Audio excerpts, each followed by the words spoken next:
Muy bien, me parece que ya estamos ahora sí en línea. Muy buen día, buena tarde, buena noche, dependiendo, ya sabes, en este recurso atemporal de la hora en la que tú vayas a ver este video. Bueno, estamos sus servidores, Miguel Martínez y el licenciado José Mauricio Villa Moncada, docentes de la Universidad Contemporánea de las Américas, plantel Bugambilias, Uruapan.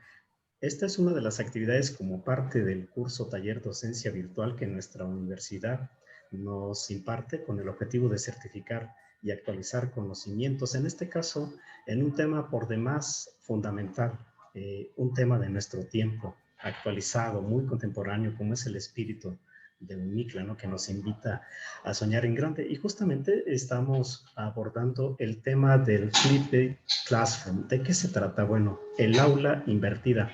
La enseñanza de nuestro tiempo es la educación que actualmente está en auge en diversas partes del mundo, en los que México de alguna manera ha entrado relativamente un poco tarde, pero que fuimos empujados por la pandemia a estar bajo esta modalidad. En este sentido, como parte de estas actividades, nosotros desarrollamos un video que va a fungir como tutorial previo al inicio de una sesión en un aula digital. Podríamos discutir y polemizar si es virtual o no, porque vaya, sí estamos elementos presentes, no es nada robótico, pero por lo pronto digital sí lo es. Y en este sentido, bueno, vamos a desarrollar cómo se prepara una sesión de clases bajo este esquema de el aula invertida. ¿Qué significa en pocas palabras, sin tanto teorizar? Que bueno, el aula se traslada a la casa, el aprendizaje se desarrolla allí en tu lugar, en donde vives, allí tienes que buscar un espacio, lo buscas preferentemente adecuado y allí se desarrollan las actividades de aprendizaje y tus docentes como facilitadores y guías en el conocimiento, bueno, te vamos a ir dando las pautas de cómo desarrollar este esquema en estos tres tiempos básicos de los que mi compañero, licenciado maestro José Villa, te va a explicar de qué se trata esta modalidad y cómo la podemos entender en sus tres fases fundamentales. Así es, gracias, maestro Miguel. Como bien se comentaba, este modelo educativo, porque es un modelo educativo, se sustenta, al menos el trabajo, el desarrollo de él ya en una clase se desarrolla en tres fases. Una que es previa al trabajo, al grueso, donde se van a desarrollar las actividades de aprendizaje como tal, y que implica en esta primera fase que se haga un diagnóstico, que se movilicen los conocimientos previos que posee el alumno a raíz de planteamiento de situaciones problemáticas, de cuestionamientos, de preguntas detonantes que generen un interés por parte del aprendiz hacia el contenido que se desea desarrollar.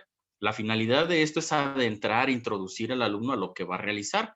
En esta primera parte también se especifican algunos de los requerimientos que se le van a hacer con respecto a ciertas actividades.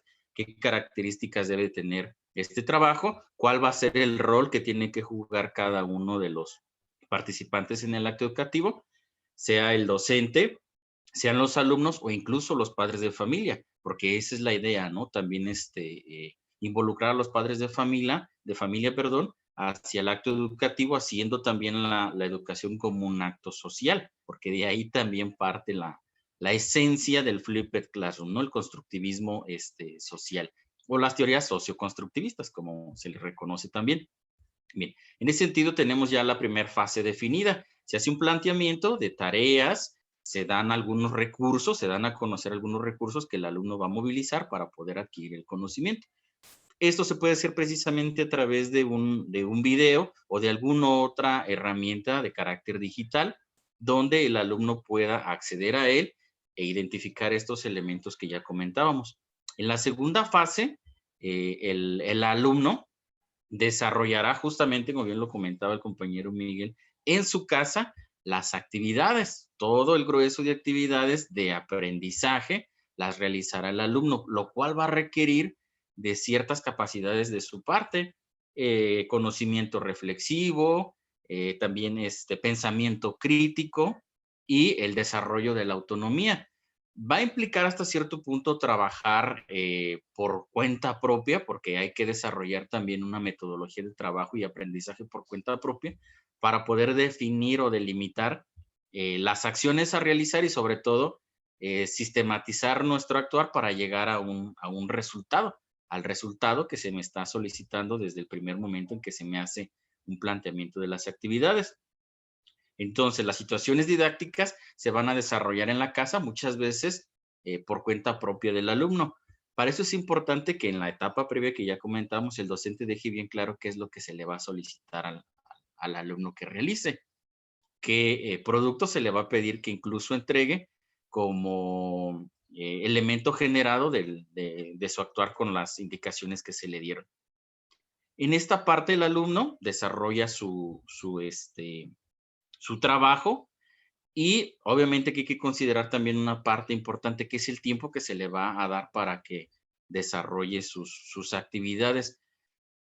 Aquí es importante señalar que si se le van a dar recursos, estos recursos también estén previamente revisados por el docente, que no sean documentos o materiales que se le dejen a su suerte al alumno.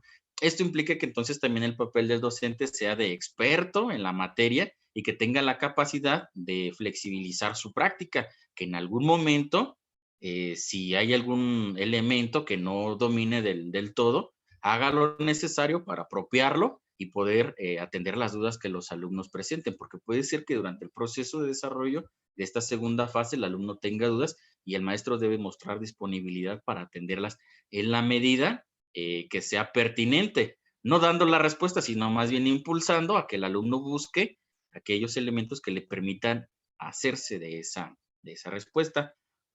En esta parte se debe estimular mucho, en esta fase, segunda fase, debe estimular mucho lo que es el trabajo por pares. El trabajo por pares implica que el alumno sea capaz no solamente de preguntarle al docente si tiene alguna duda con algún elemento que le esté costando trabajo resolver, sino también pueda compartir o socializar con sus compañeros o incluso con gente externa a la escuela para poder entender de mejor manera el contenido que se está abordando. Y esta es la segunda fase, decimos que es la más importante porque es la que va a determinar si se está cumpliendo o no con el objetivo de acuerdo al contenido que se desea desarrollar o que se desea que el alumno aprenda. Después tendremos una tercera fase donde se supone que se tiene que hacer, y digo se supone que se tiene que hacer la socialización, porque esto va a depender mucho del trabajo que haga el docente para recuperar las tareas entre comillas que hizo el alumno, las va a llevar al aula, que puede ser una aula virtual o en este caso digital, ¿no? Como bien lo comentaba el compañero Miguel, o un espacio presencial, porque este modelo está pensado para un trabajo de forma híbrida, donde tengamos unas sesiones de forma presencial y la mayor parte del trabajo el alumno lo pueda realizar en su casa, dado que el modelo está pensado para estas situaciones donde el alumno no tiene la posibilidad de estar de forma constante en un espacio, sea por cuestiones sociales, económicas, entre algunas otras, o incluso hasta de salud, ¿no? Porque también se puede desarrollar este modelo en situaciones como estas. Entonces, en este espacio que se establezca, sea físico o no, se debe de abrir el espacio, aperturar una sesión donde se socialice todos los descubrimientos, se socializa el conocimiento, se pule, se transforma si es necesario, se corrige también si es que llega a haber algún vicio con respecto a la información que se ha recuperado en esta segunda etapa y como decimos vulgarmente o regularmente en algunos casos, ¿no? El docente debe ponerle los puntos o los acentos a las IES. Aquí el maestro debe tener esa encomienda de asegurar que el conocimiento sea asimilado de la manera correcta y adecuada. Aquí entonces el docente modela, acompaña, corrige si es necesario, pero no en un sentido de recalcar un error, es todo lo contrario, tiene que manejar el error más bien como una oportunidad, como una situación en la que hay que poner atención y que podemos mejorar, ¿no? No tanto como algo negativo. Esto va a implicar que si el docente tiene bien claro la forma en la que va a evaluar todo su proceso de trabajo, que parte desde el diagnóstico que se hizo en la primera fase hasta este momento, tenga la posibilidad de establecer medidas o acciones para profundizar los contenidos con aquellos alumnos que lo requieran o para retomar los contenidos que no fueron asimilados de manera adecuada por aquellos chicos que demostraron tener un poquito más de dificultades. Esto le permite establecer entonces los niveles de desempeño que tienen los alumnos y obviamente el nivel de adquisición que hicieron del conocimiento, y sobre de ellas tomar acciones para nivelarlos en un sentido, y si no se puede nivelar, con cada uno tomar una ruta diferente de enseñanza y aprendizaje.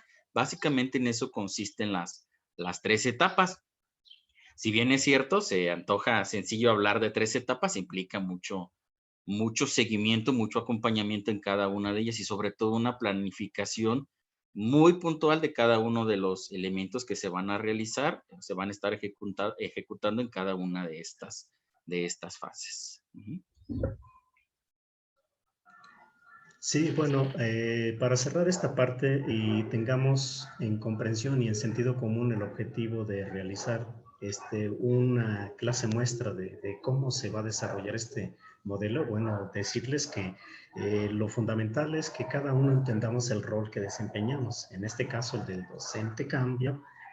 Algunas desventajas, unos teóricos consideraban que podría ser el que el docente tiene que trabajar más, tiene que buscar los contenidos, convertirse en un curador de contenidos, seleccionar los que cumplan los fines educativos, pero también ser generador de sus propios contenidos, dependiendo de sus circunstancias regionales, idiosincráticas, niveles socioeconómicos, etcétera. Entonces, el docente tiene que cumplir este rol, al mismo tiempo que va tendiendo a ser una educación personalizada, porque va midiendo el avance alumno por alumno y va encontrando en el desarrollo de cada uno la manera en la que puede lograr estimular más el aprendizaje. El docente tiene que ser facilitador, tiene que tener también capacidades comunicativas, habilidades digitales, tecnológicas, y bueno, esa es en la parte del docente, ¿no? Darle seguimiento, estimular, motivar, ser un seguidor del desarrollo de las actividades en el aula, fuera de ella. Pero por su parte, el alumno definitivamente tiene que entender que ahora lo fundamental es el aprendizaje por sí mismo, el autoaprendizaje, el autodidactismo, de tal suerte que uno también va a cumplir ahí su papel de motivarlos a que asuman ese nuevo rol del autoaprendizaje y el autodidactismo, de que él se haga responsable de su propio aprendizaje. Uno tomará a buscar los contenidos adecuados que le permitan desarrollar más fácilmente esta tarea, pero entendiendo los roles de cada quien, ahora sí entonces la actividad educativa se multiplica, no se magnifica, porque ya cumple muchas esferas, y en este sentido se preparó una presentación en PowerPoint con la que se va a trabajar a efecto de tener solamente la muestra de cómo aplicar estas etapas una vez que ya se hizo la de diagnóstico previo y que se presentaron los objetivos muy claros de la materia. Adelante, maestro. Muy bien. Vamos a compartir entonces.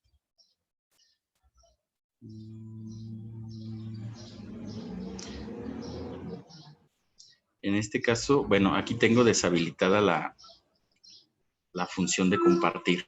Entonces nada más vamos a esperar que se pueda compartir. Muy bien, ahora sí. Bien, ahí tenemos entonces nuestro material. Es una presentación breve sobre un contenido, pero que se puede ampliar según las posibilidades que tengamos también a consideración de acuerdo al contenido, la asignatura que se debe desarrollar. Pasamos a la siguiente diapositiva, por favor.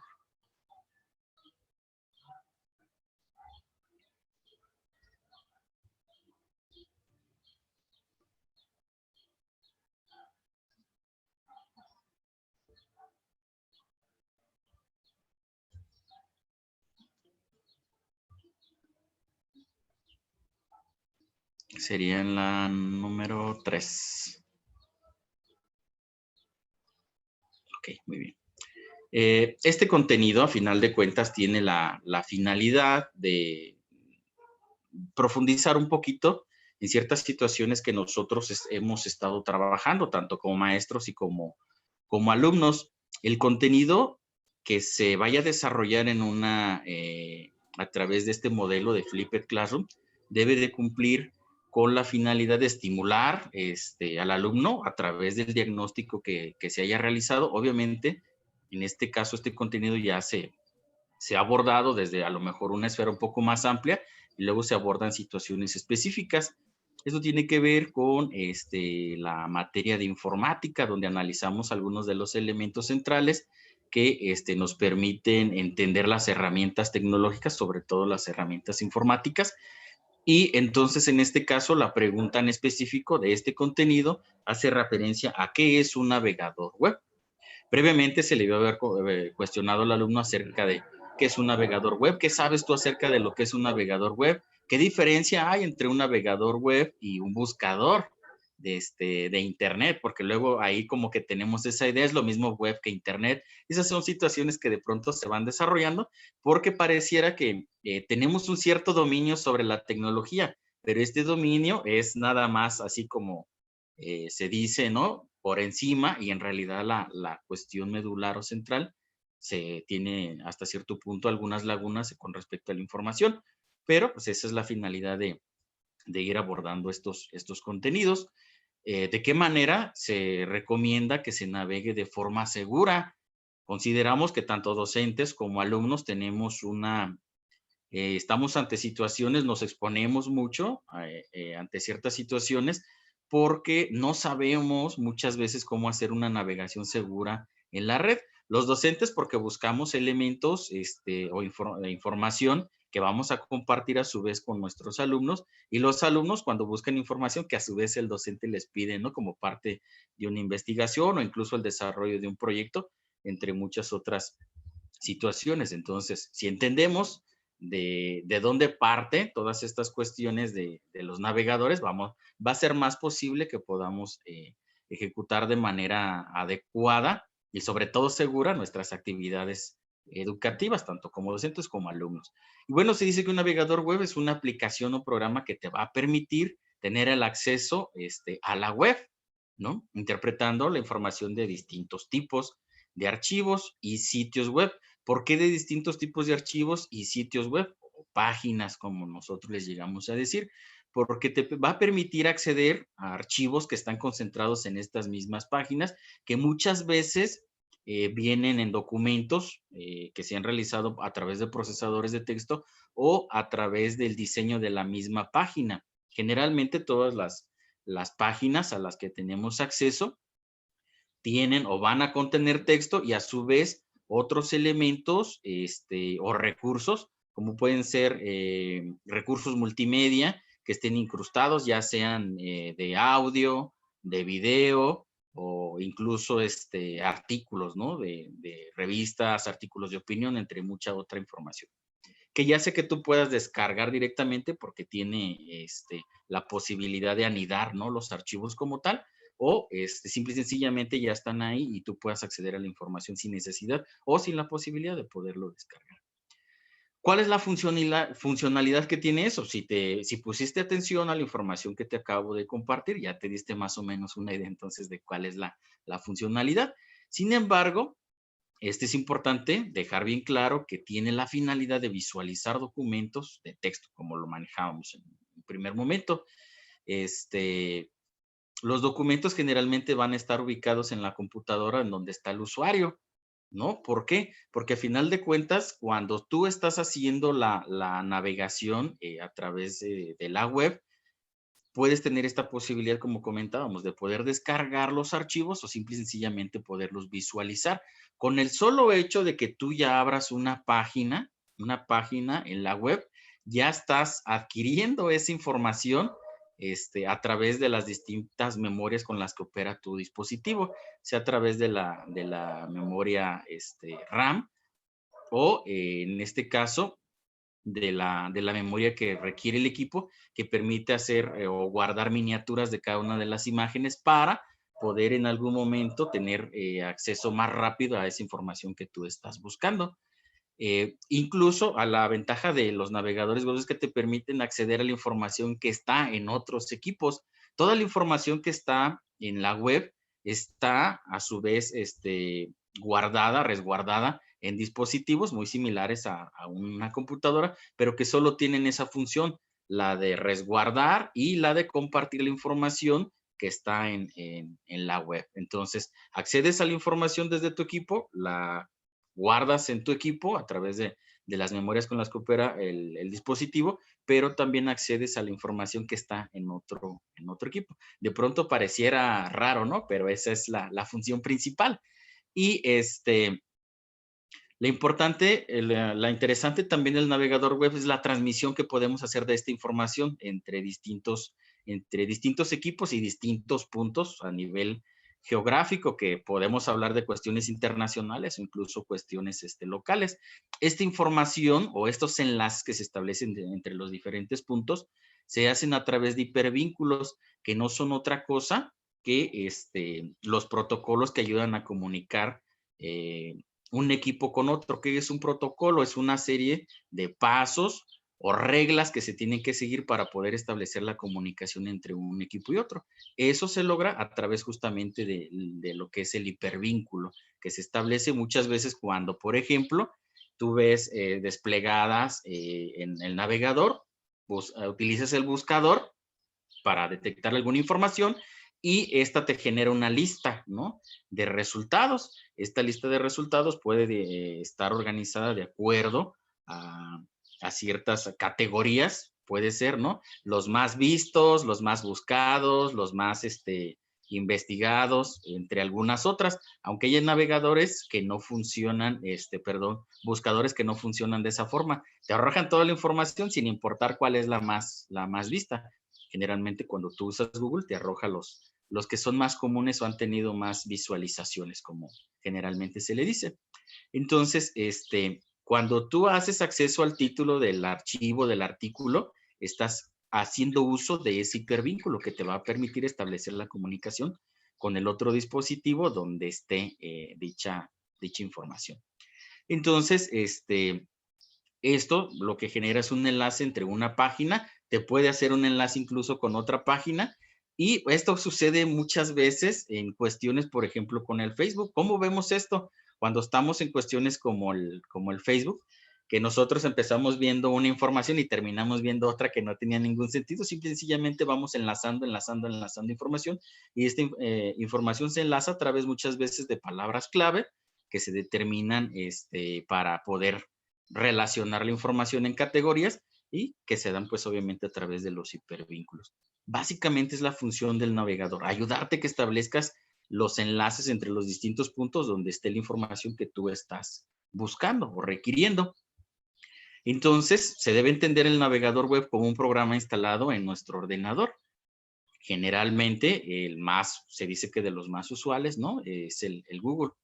No muchas veces porque sea el más eficiente, sino porque es el que muchas veces ya viene incluso con los dispositivos que nosotros adquirimos. La mayoría de los teléfonos celulares utilizan este navegador también porque pues las compañías con las que operan los sistemas operativos están asociadas. Por lo tanto, entonces te van a ofrecer un producto que esté asociado con ellos y que les dé cierta ventaja también a ellos, ¿no? Como industria. Hay muchos otros navegadores más.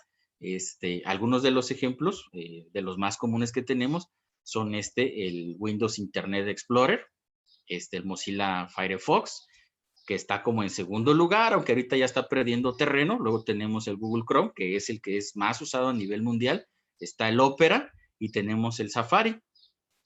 De acuerdo muchas veces a la forma en la que se estructuran las páginas, te permite que los puedas visualizar de manera más sencilla o de una forma diferente, al menos gráficamente, hablando gráficamente, con respecto a cómo lo hace algún otro.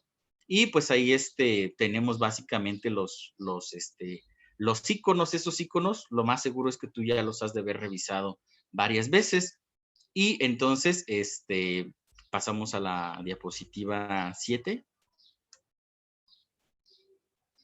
Para adentrarnos un poco más en la información, una vez que ya hablamos acerca de lo que es el navegador web, cómo es que funciona, cómo es que opera, y para entender dónde está el origen de esta herramienta tan indispensable, que incluso ya ni siquiera la consideramos como un gran adelanto, porque en realidad lo es, ¿no? Porque es tan común ya el uso que hacemos de él, que muchas veces nos perdemos, ¿no? En analizar, en reflexionar acerca de dónde es que surgió esto. Te vamos a invitar a que ya en tu casa, con un poquito más de calma, analices la información que se te está compartiendo ahí. En estos dos códigos QR, con ayuda de tu dispositivo móvil, escanéalos, primero uno obviamente y después el otro, y vas a poder encontrar información. Si eres de los que no les gusta de pronto leer mucho o siente que mucha información te puede saturar, ahí tienes una versión corta. Si sientes que, a ver, como que no me quedó claro lo que me dijeron en la versión corta, tienes una versión extensa. En cualquiera de los dos vas a encontrar los puntos medulares de la historia de los navegadores web. Vas a ver dónde fue que se desarrollaron y cómo es que llegamos a encontrar estos iconos. Entonces, la tarea que se te va a encomendar sobre esos dos es que tú establezcas una lista de 10 puntos claves sobre la historia de los navegadores web. 10 puntos claves. Esa va a ser la primera actividad con respecto a esos dos. Y la tercera, una vez que ya tengas, la segunda actividad, una vez que ya tengas la lista de los 10 puntos claves sobre la historia de los navegadores, te voy a pedir que escanees el siguiente código también y nos hagas el favor de identificar cuáles son algunas de las medidas mínimas que debes de tomar para navegar con seguridad en la red o en la web, como debería ser el término correcto. Entonces, si de pronto llegas a tener algún problema con respecto a los códigos QR, que no lo puedas escanear, en la plataforma que tú ya conoces, en nuestro caso Blackboard, vas a buscar este mismo material y ahí te voy a compartir los enlaces como complemento o una posible solución ante una duda que tengas. Como ya sabes, es importante que si tú te enfrentas a algún término, alguna duda con respecto a lo que encuentres de información o con la que te llegues a encontrar, por favor anótala y en la medida de lo posible plantéala a través de los medios de comunicación que ya disponemos para poder hacerlo, o bien, si consideras que es algo muy, muy importante, lo podemos dejar para la etapa de socialización, que sería en la sesión que tendríamos, en la siguiente sesión que tendríamos, donde vamos a platicar de todo esto que tú descubriste y vamos a afianzar un poquito más los conceptos ya trabajados. Posteriormente, si vemos que ya dominas de buena manera el contenido, vamos a ampliar o vamos a pasar a hablar de algunas situaciones que tienen que ver con los navegadores, pero ya con respecto a nuestra actividad profesional que estamos aprendiendo. ¿Qué tienen que ver los navegadores web con la carrera que estoy estudiando yo? Pues eso lo vamos a ver en la siguiente sesión y ahí te lo dejo casi como para que te dé comezón, ¿no? Y puedas analizar con más detalle y con más ganas la información que te estamos compartiendo aquí. Bueno, en este momento es cuando ahora sí el modelo del aula invertida cobra su especial relevancia. Una vez que con la explicación de mi compañero, el maestro Mauricio Villa, ha quedado claro cuál es el contenido de esta primera sesión en la que vamos a entender perfectamente cuál es la diferencia entre un navegador y un buscador y por qué se relaciona con nuestra carrera, por qué en el entorno digital. Pues lo básico es que aprendamos de qué estamos hablando, de los navegadores y de los buscadores. Pero ahora sí, viene la parte interesante de este asunto. No acaba la labor del docente, porque a partir de que da los contenidos, entonces debe estar al pendiente de todos sus dispositivos, el correo, el Facebook, el Twitter, el Instagram, WhatsApp, su teléfono, porque puede atender. Por eso se decía que algunos teóricos lo ven como desventaja, que el maestro trabaja más. Pero bueno, tiene que tener atención especial si algún alumno tiene problemas para acceder a plataforma, no hay señal Wi-Fi en donde está, no tiene datos, los recursos económicos, etcétera. Se le pueden presentar mil problemas y el docente tiene que tener la flexibilidad de buscar la manera en que haga llegar este contenido, porque es con el que va a trabajar el estudiante en su casa. Allí es donde está el aula de aprendizaje y es donde debe de convertirse en autodidacta. Debe de investigar, debe de sentir esa motivación por el obtener los contenidos, sobre todo con la indicación que dijo mi compañero maestro, que una vez que tengas tú esto por conocimiento, La siguiente sesión, que va a ser en aula, entonces vamos a socializar. El profesor ahora va a preparar esa otra etapa de la sesión. Cómo socializar el tema, cómo desarrollar diversas modalidades del aprendizaje. Quizás pensemos que basado en retos, basado en problema, aprendizaje colaborativo. Quizás podamos tener algún video. Quizás les planteemos algún reto específico, les pidamos que expliquen. Bueno, tenemos diversas herramientas y estrategias para que la sesión en vivo solamente interactuemos y socialicemos el conocimiento, maestro Villa. Así es. Esa es la otra parte, y implica también mucho trabajo y sobre todo observación y atención por parte del docente, porque el hecho de que el alumno ya traiga sus productos y diga, esto fue lo que yo encontré, pueden ser situaciones muy dispares entre unos y otros, y él debe tener la capacidad de conjugar todo hacia lo que se pretende. Por eso es importante, como bien lo manejabas en un principio, el tener la capacidad de definir qué materiales son los más adecuados para lo que se pretende. Y en ese sentido,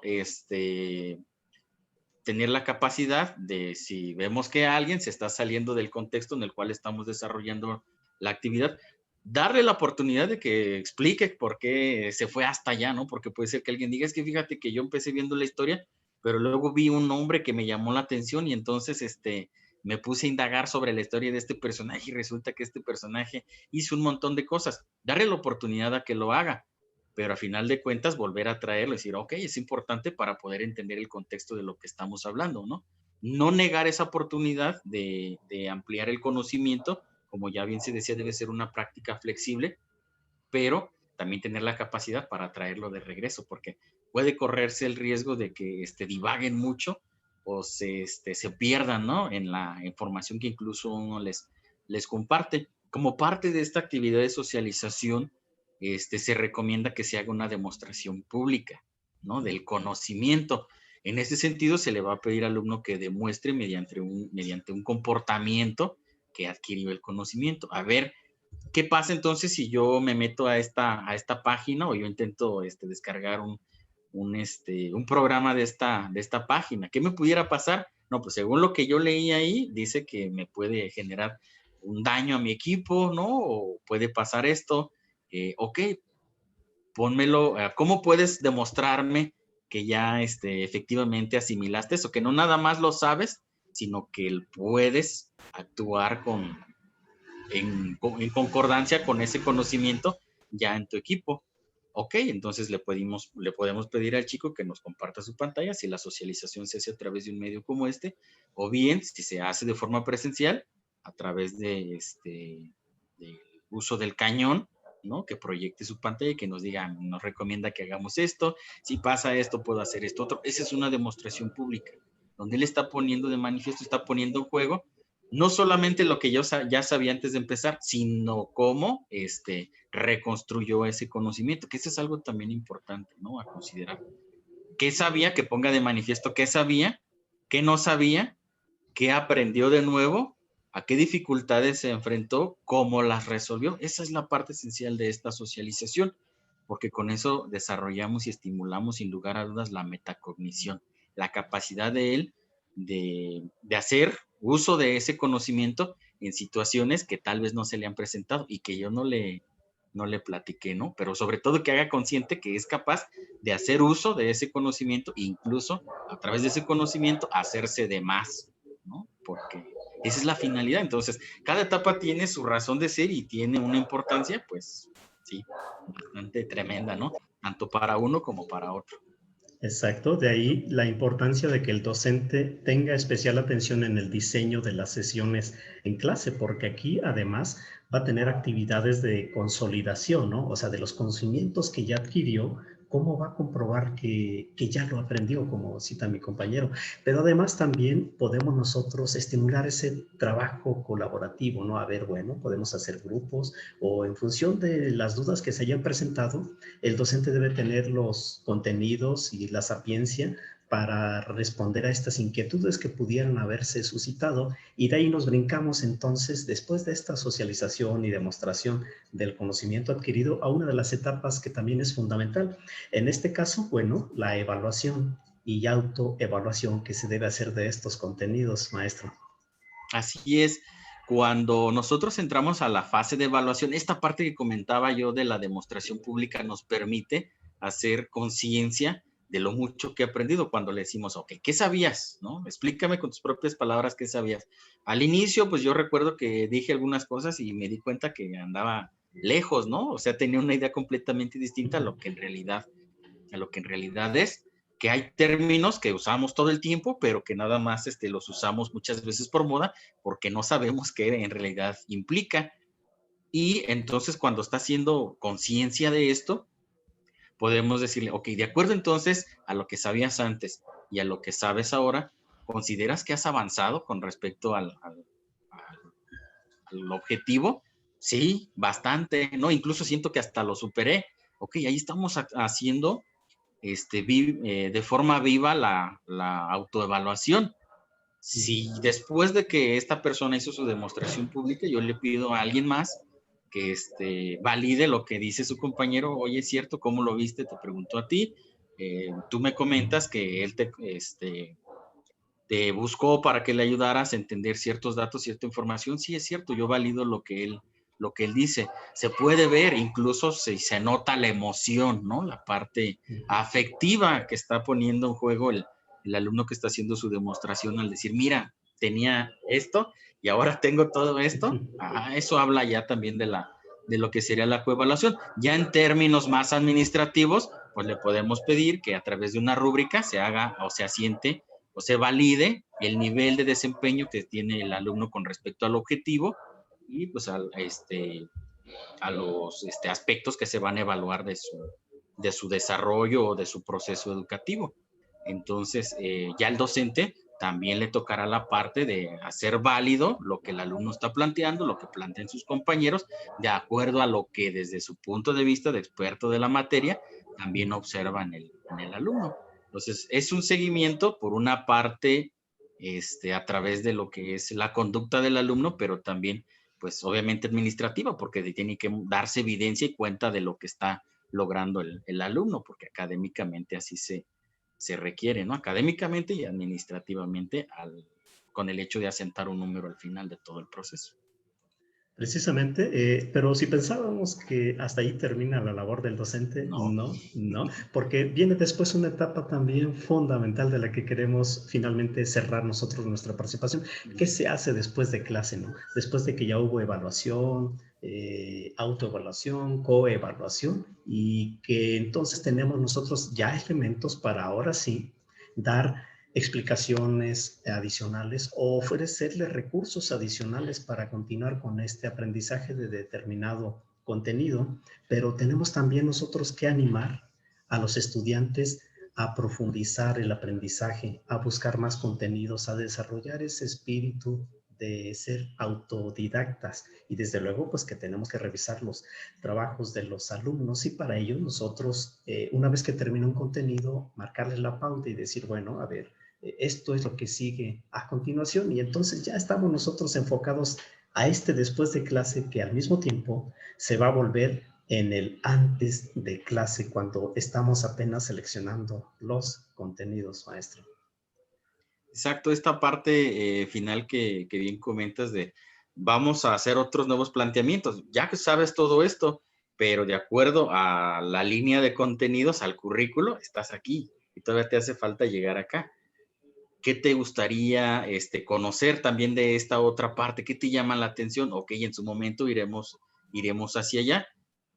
Es ampliar el conocimiento, es profundizar en él, pero esa parte de profundizar en nuevos conocimientos o acceder a nuevos conocimientos no es otra cosa que de nueva cuenta la primera fase que tuvimos, ¿no? El diagnóstico, ¿qué sabes de nueva cuenta de eso? Y hacer otra de nueva cuenta todo el proceso a través de estas tres fases. Entonces el final no es otra cosa más que un nuevo comienzo que va a implicar de nueva cuenta todo el accionar que ya planteábamos que se debe hacer en cada una de las etapas. Pero Aquí la parte importante es que siempre debemos considerar todo lo que se ha ido adquiriendo como parte del apuntalamiento a este nuevo conocimiento que ya se tiene. No se parte nunca desde cero. Esa también es una premisa, ¿no? No vas a empezar un nuevo contenido que no tiene nada que ver con lo que has visto. Siempre debe tener una relación. En ese sentido se hace también el llamado, ¿no?, a reconocer la importancia de la interdisciplinariedad. ¿Con qué otros elementos que está aprendiendo el chico en el espacio educativo se puede relacionar el contenido, ¿no? También entender esa otra parte en el desarrollo de cada una de las etapas, en la planeación misma y pues por consecuencia en la evaluación, ¿no? Y bajo este modelo de aula invertida cerramos, digamos, con broche de oro, porque recuerden, estamos en un sistema de competencias. Y este sistema de competencias, ¿qué significa? Bueno, ahora el conocimiento aprendido tiene que tener aplicación. Entonces también el docente se vuelve un motivador de que el conocimiento que han aprendido los estudiantes bajo este mecanismo lo tienen que aplicar en su vida cotidiana, tiene que tener un fin práctico, tiene que tener usabilidad, una sustentabilidad, y entonces es cuando finalmente se cierra que el contenido que uno eligió con todo este proceso representa un conocimiento adquirido, pero que también se puede aplicar en el terreno de los hechos, en su vida personal, en su vida laboral, en su vida profesional, y entonces se cumple este esquema de educación integral en la que además de formar buenos profesionistas, también formamos buenos seres humanos, personas exitosas que tengan que aplicar lo que aprendieron en el aula, pero que al mismo tiempo al estarlos motivando a ser autodidactas, al autoaprendizaje, a la responsabilidad, a sentir los compromisos, se van forjando los valores que si no los tenían se les inculcan y si los tienen se les fortalecen, y básicamente es a grosso modo como tenemos la visión de cómo puede funcionar efectivamente este modelo del aula invertida. Así es. Y pues como bien lo comentabas, ¿no? La finalidad máxima de todo esto es el desarrollo humano de forma integral. Entonces, si se cumplen con los requerimientos de nuestra práctica, de acuerdo a lo que nos hace también el planteamiento del modelo del Flipped Classroom, pues estaremos, ¿no?, ante un modelo que va a tener muchos beneficios para todos, tanto para docente como para el alumno, pero que sí requieren un compromiso sustancial, ¿no? Entonces, pues con eso estaríamos dando por terminado el contenido de esta sesión, de esta muestra, y pues ya nada más nos restaría agradecer el tiempo que le dedicaron para podernos permitir llegar hasta ustedes. Así es, y llegamos hasta ese espacio del aula invertida que es tu casa. Entonces, siempre, permanentemente, darte las gracias, como lo platicábamos previamente con mi compañero maestro, dar las gracias porque nos permiten entrar hasta su hogar y estar allí con ellos en esta transmisión, ¿no?, a través de estos recursos, pero también recordarles que la ventaja es que esta misma charla se va a alojar en el canal de YouTube, en las redes sociales, en los blogs de los docentes de la propia universidad, de tal suerte que si te queda alguna duda o quieres reforzar conocimientos, puedes acceder otra vez ahí, encontrar la transmisión en el canal, porque allí va a estar alojado. Persigue ese objetivo, ¿no?, que entre tu trabajo, tu familia y lo demás, cuando tú tengas tiempo desde tu dispositivo celular, puedas acceder a este canal de conocimiento. Y pues muchas gracias por la Así atención y es. gracias a mi compañero maestro. Un gusto, compañero Miguel. Gracias.